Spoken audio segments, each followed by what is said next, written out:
Hi hello friends, welcome to PUC exam preparation channel.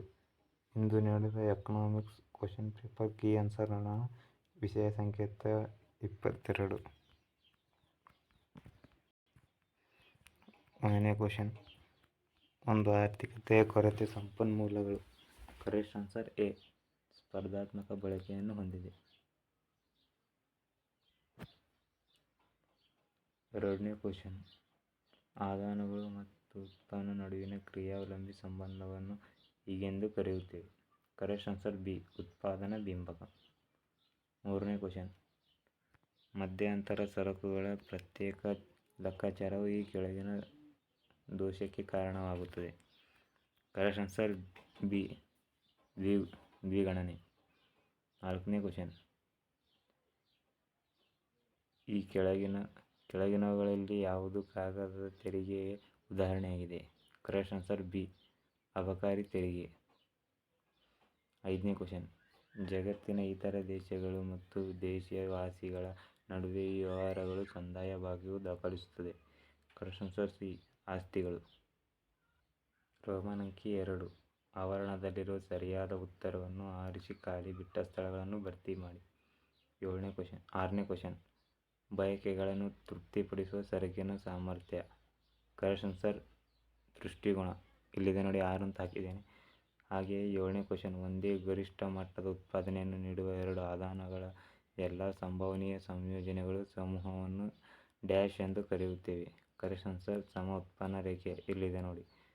ಹಾಗೆಯೇ 8ನೇ question, ಡ್ಯಾಶ್ಗಳನ್ನು ಉದ್ಯಮ ಘಟಕವೆಂದು ಕರೆಯಲಾಗುತ್ತದೆ. Correct answer ಉತ್ಪಾದನಾ ಘಟಕ. 9ನೇ ಕ್ವಶನ್, ಪರಿಸರ ಮಾಲಿನ್ಯವು ಡ್ಯಾಶ್ ಬಾಹ್ಯತೆಗೆ ಒಂದು ಉದಾಹರಣೆಯಾಗಿದೆ. ಕರೆಕ್ಟ್ ಆನ್ಸರ್ ಋಣಾತ್ಮಕ. 10ನೇ ಕ್ವಶನ್, ಭಾರತಕ್ಕೆ ಆಮದಾಗುವ ಮತ್ತು ಭಾರತದಿಂದ ರಫ್ತಾಗುವ ಸರಕುಗಳ ಮೇಲೆ ವಿಧಿಸುವ ತೆರಿಗೆ ಡ್ಯಾಶ್ ಆಗಿದೆ. ಆಮದು ರಫ್ತು ಸುಂಕ. ಹೊಂದಿಸಿ ಬರೆಯಿರಿ. ರೋಮನ್ ಅಂಕಿ 3, ಎ ಬೇಡಿಕೆ ರೇಖೆ, ಬಿ AR = ಸಿ ಸಾಮಾನ್ಯ ಲಾಭದ ಸಾಧ್ಯತೆ, ಡಿ ಆದಾಯ ಪ್ರತಿ ಘಟಕದ ಅನುಭೋಗ, ಎ ತೆಲುವು ವಿನಿಮಯ ದರ.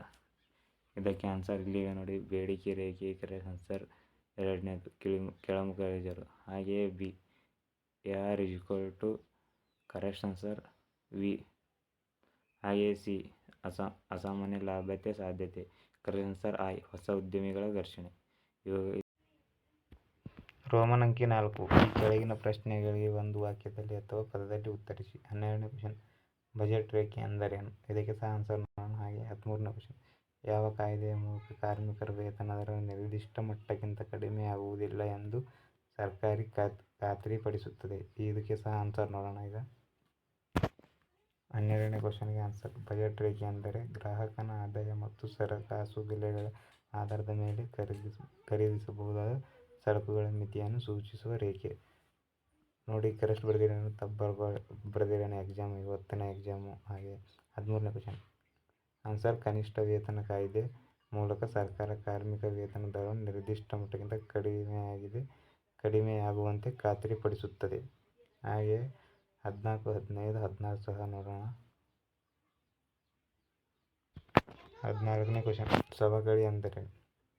15ನೇ ಕ್ವಶನ್, ಪೂರ್ವಗಾಮಿ ತೆರಿಗೆಯ ಅರ್ಥ ನೀಡಿ. 16ನೇ ಕ್ವಶನ್, ಹಣದ ಅಪಮೌಲ್ಯೀಕರಣದ ಅರ್ಥ ತಿಳಿಸಿ. ಇವು ಮೂಲಕ ಸಹ ಆನ್ಸರ್ಗಳನ್ನು ನೋಡೋಣ. 14ನೇ ಕ್ವಶನ್ಗೆ ಆನ್ಸರ್ ನೋಡಿದೆ.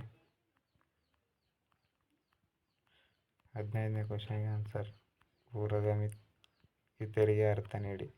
ಪೂರ್ವಗಾಮಿ ತೆರಿಗೆ ಅಂದರೆ ಆದಾಯ ಹೆಚ್ಚಾದಂತೆ ತೆರಿಗೆ ದರವು ಹೆಚ್ಚುವ ತೆರಿಗೆ ವ್ಯವಸ್ಥೆ. ಇದರ ಅರ್ಥ, ಅಧಿಕ ಆದಾಯ ಹೊಂದಿರುವ ವ್ಯಕ್ತಿಗಳ ಅಥವಾ ಸಂಸ್ಥೆಗಳು ಹೆಚ್ಚು ತೆರಿಗೆ ನೀಡಬೇಕು, ಕಡಿಮೆ ಆದಾಯ ಹೊಂದಿರುವವರು ಕಡಿಮೆ ತೆರಿಗೆ ನೀಡುತ್ತಾರೆ. ಇದು ಆರ್ಥಿಕ ಸಮತೋಲಿತ ಸಾಧಿಸುವ ಉದ್ದೇಶದಿಂದ ಜಾರಿಗೆ ಬರುತ್ತದೆ. ಇದು ಒಂದು ಅಂಕ ಪ್ರಶ್ನೆ ಆಗಿರೋದ್ರಿಂದ ಅಷ್ಟು ಶಾರ್ಟ್ ಆಗಿ ಬರೆದರೂ ಸಹ ಮಾರ್ಕ್ಸ್ ಕೊಡ್ತಾರೆ. ಹಾಗೆ 16ನೇ ಕ್ವಶನ್ಗೆ ಆನ್ಸರ್ ನೋಡೋಣ. 16ನೇ ಕ್ವಶನ್ಗೆ ಇದೆ ನೋಡಿ ಆನ್ಸರ್. ರೋಮನ್ ಅಂಕಿ 5, ಈ ಕೆಳಗಿನ ಯಾವುದಾದರೂ 6 ಪ್ರಶ್ನೆಗಳಿಗೆ ಪ್ರತಿಯೊಂದಕ್ಕೂ 4 ವಾಕ್ಯಗಳಲ್ಲಿ ಉತ್ತರಿಸಿ. 17ನೇ ಕ್ವಶನ್, ಮಿಶ್ರ ಆರ್ಥಿಕತೆ ಎಂದರೇನು? ಒಂದು ಉದಾಹರಣೆ ಕೊಡಿ. ಹಾಗೆಯೇ 18ನೇ ಕ್ವಶನ್, ಏಕನಾತ್ಮಕ ವಲಯವು ಎಂದರೇನು?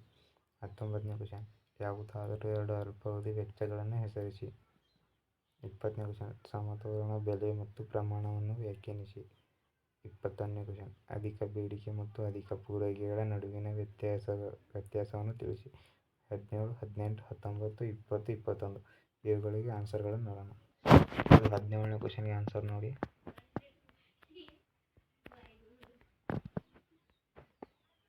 ಇದು 18ನೇ ಕ್ವಶನ್ಗೆ ಆನ್ಸರ್ ಆಗಿದೆ. 19ನೇ ಕ್ವಶನ್ಗೆ ಆನ್ಸರ್ ನೋಡೋಣ.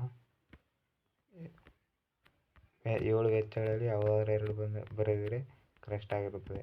ಸ್ಥಿರ ವೆಚ್ಚ, ಚಲನ ವೆಚ್ಚ ಯಾವುದಾದರೂ ಎರಡು. 20ನೇ ಕ್ವಶನ್ಗೆ ಇದಕ್ಕೆ ಕರೆಕ್ಟ್ ಆನ್ಸರ್ ನೋಡಿ.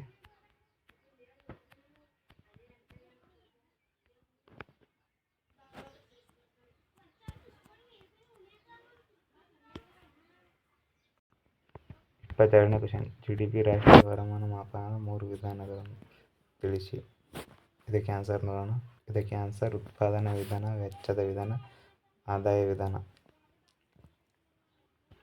ಹಾಗೆ 5 ಅಂಕದ ಪ್ರಶ್ನೆಗಳನ್ನು ನೋಡೋಣ. ಒಂದು ಆರ್ಥಿಕತೆಯ 3 ಕೇಂದ್ರೀಯ ಸಮಸ್ಯೆಗಳನ್ನು ಯಾವುದಾದರೂ ವಿವರಿಸಿ.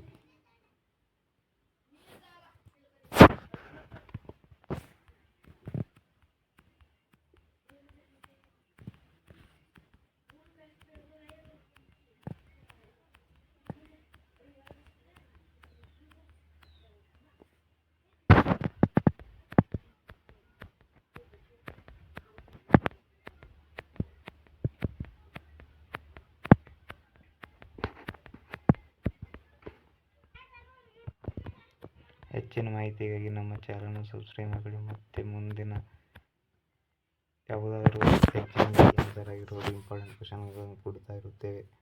ಸಬ್ಸ್ಕ್ರೈಬ್ ಮಾಡಿಕೊಳ್ಳಿ. ಮತ್ತೆ ಮುಂದಿನ ವಿಡಿಯೋದಲ್ಲಿ ಸಿಗೋಣ.